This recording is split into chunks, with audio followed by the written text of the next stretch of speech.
Hello and welcome. We're trying to divine the future for the IT services industry this year. We could do a lot of specific and a lot of general conversations, but one that I'm sure you would want to hear is this one with Kris Gopalkrishnan, co-chairman of Infosys, who joins us here. Kris, thank you very much for joining us. I'll come to your prognosis in a little bit, but one of the interesting things that you've been talking about is this emphasis on research within the Infosys system. What's happening there? What are the kind of things that are coming out, and where is it going? See, clearly we have to develop our own IP. We have to create our own solutions to differentiate ourselves. We also need to create these solutions such that we can also offer them in a new business model, subscription model or pay-as-you-go kind of model, which I believe is going to be an important part of the set of services that we can offer to our clients. We also need to understand what gaps exist, because that's where we can provide value by creating our own solutions. If there is a solution that already exists, there is no point for us to reinvent the wheel. So these are the reasons why we have created this research group.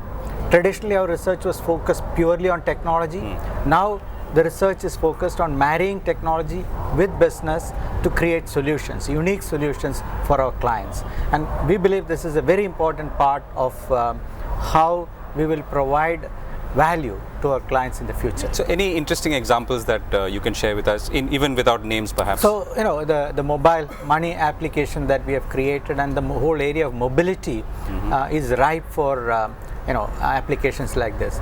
Another example is we created an internet aware environment for a physical retail store.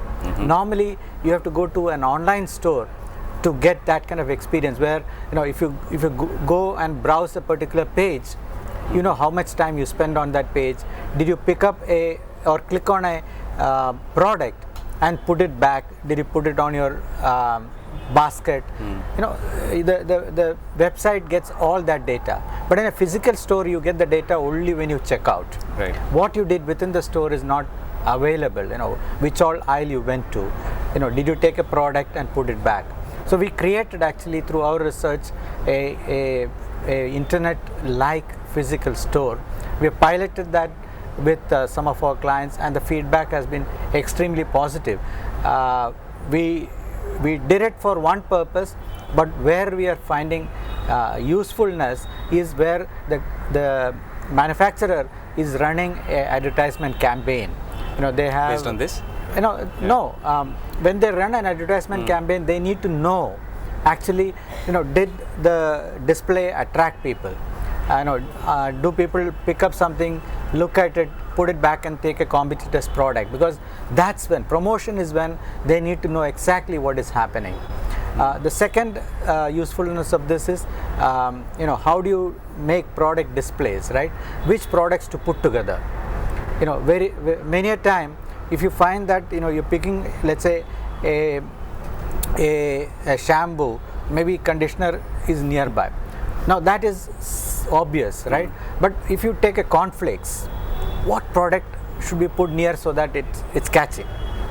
So now you can actually do this in the physical store and see what catches people's attention. So promotion and getting the maximum leverage of promotion, something like this was needed. So these are some of the examples of research that we are doing in our and these are really leading to products which you are able to then sell to existing or future clients. Yes, clearly, the objective is we understand technology, we have some understanding of our client's business.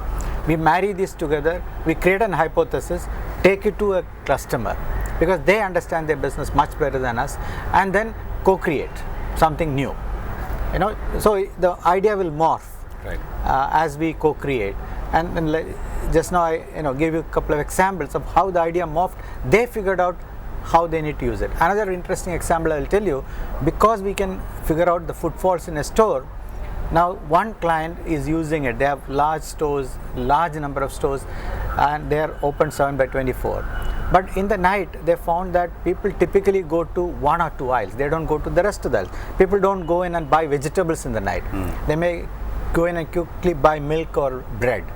Now they can actually, based on the footfalls, figure out which aisles should be lit up and which aisles could be actually dim. Okay. So they reduced their energy consumption by about 20-30% just by deploying this.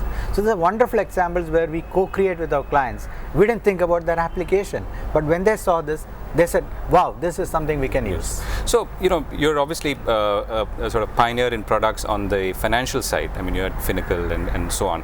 Now, I'm guessing that this is following a similar path and you're going to build a larger portfolio of products. And a lot of people who follow your company closely would know where this stands in the overall thing. But for those who don't, what would products like this become as part of the Infosys, let's say the revenue pool or the profit pool in coming years? So over the next few years, we want to get a third of our revenues from products, platforms, and solutions using either our own IP or our partners' IP. Because when you create products, you also need to look at how can we integrate other products into our portfolio, maybe even other services into our portfolio.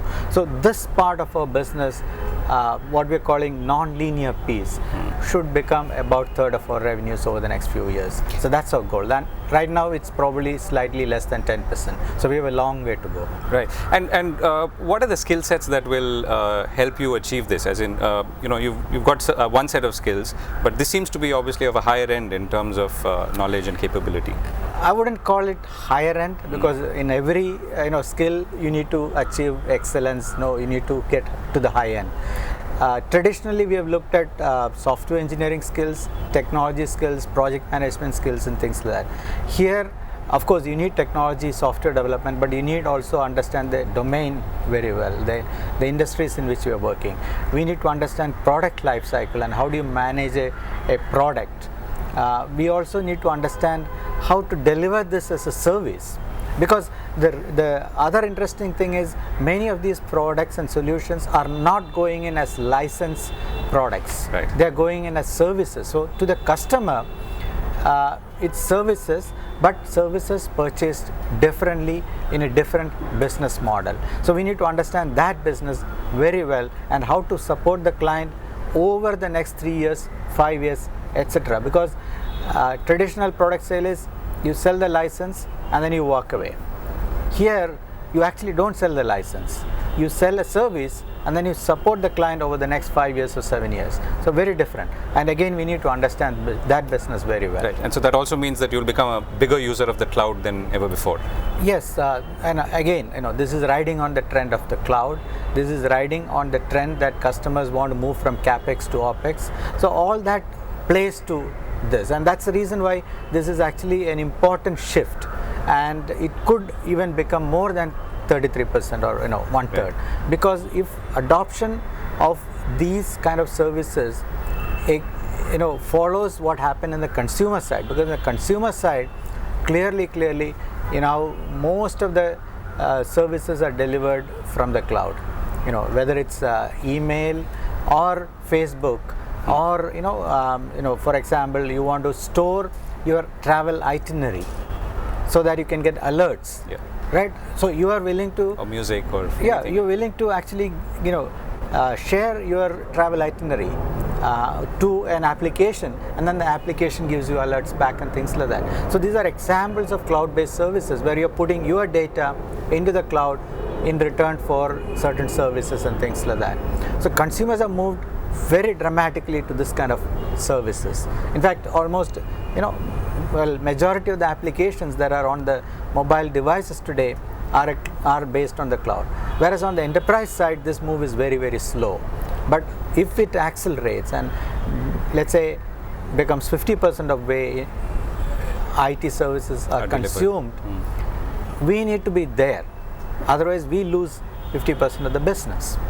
What is traditionally consumed will actually be no longer relevant. Right. If I can illustrate this another way, when we install a PeopleSoft HR application today, by the time the project is over, we get our money, and we typically will complete the project and withdraw from the project. There may be some occasions we do maintenance, but by and large, let's say that project is over and we got our payment, but the customer has not started using the product at all. They have not derived any benefit, but they are paid for. That's why the customers are saying, no, I don't want that model anymore. Now you provide me HR as a service. You hold the PeopleSoft instance, you take care of the operations of the system, and I will use it and I'll pay you for use. That's it. I'll pay you based on number of employees. Very different model. But if, let's say, all installations of HR tomorrow moves to this model, then we will not get any revenue from our traditional services, and that's the reason why for us to embrace this model. But I'm guessing this also calls for a reorganization of the organization and the way it looks at clients, because exactly as you said, you're not sending a whole bunch of people or dedicating them to a project and they finish and they move on to something else, but they're all working on it all the time. Well, that is one, your own revenue profile changes, because you get it over the next 3 to 5 years rather than at the end of the project in one shot. Similarly, the customer also has to change. See, traditional model is you bring in a PeopleSoft instance and customize it. Maybe 30%, 40%, in the worst case 80%. But here the customization has to be much lower, maybe 5%, 10%. You have to change then your business process to suit the product rather than the product to suit your business process. Very different. Yeah. But I believe the future is all about these. Right. A lot of the projects, a lot of the very high value projects today are not giving the benefit that customers have expected or customers have planned for. So that's another reason why I believe this will accelerate. So last question, which everyone asked you, how's your outlook for this year, for 2013, more calendar than anything else? You've been meeting a lot of people, maybe here, maybe elsewhere. What's the general mood of optimism, if any, or outlook? So I'm actually optimistic about 2013 than what transpired in 2012, because a lot of the uncertainties in 2012 have gone. The uncertainty about Europe is gone. There is no question that Europe is going to stay together. Similarly, US elections are over, so which administration is going to run the government for the next 4 years. I interviewed the former foreign secretary yesterday, and he too said the same thing, that there is, what it is, and exactly. Therefore that can be used effectively by trade. And similarly, growth is picking up in China. Hopefully growth will pick up in India. So there is generally a better environment. It is still not high growth as before, but there is less uncertainty in today than 1 year back, and hence we believe that clients see this as a positive environment. There is still tremendous pressure on cost.